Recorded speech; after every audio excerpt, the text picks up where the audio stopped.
Iran's supreme leader Ayatollah Ali Khamenei has called for calm and patience in the country following street rallies in protest at results from recent presidential elections.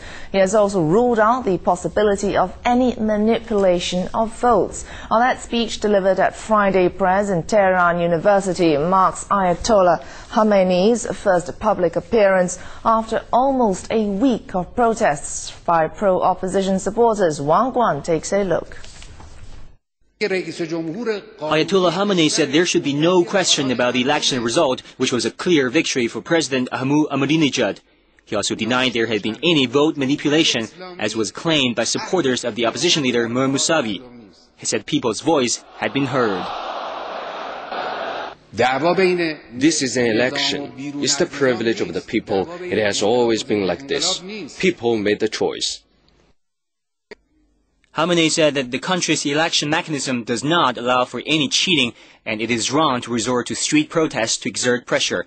He warned protesters that they will be responsible for any consequences of violence and chaos. He also said that all four candidates in the presidential election belong to Iran's Islamic establishment. He said this means the dispute was an internal issue. Millions voted for one candidate, millions for another. So the issue is an internal issue. To change the central issue is false. Khamenei stressed that he had ordered the country's highest electoral authority to investigate the election complaints. The country's electoral body promised to recount certain votes and have invited Mousavi and other candidates for talks. Wang Guan, CCTV.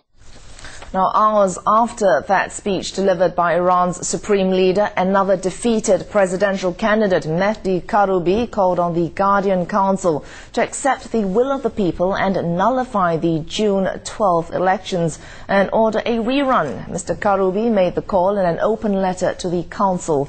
Meanwhile, an ally of the opposition leader, Mir Hossein Mousavi, says he has no plans to call for street rallies on Saturday or Sunday. And a response from Britain in protest at that speech by Iran's supreme leader, in which he called Britain the most treacherous of Iran's enemies. On Friday, Britain's Foreign Office summoned Iran's charge d'affaires to hear its protest. A spokesman for the office later described as unacceptable comments made about Britain by Ayatollah Ali Khamenei. Now you're watching Worldwide Watch here on CCTV International. Much more on our program, including EU leaders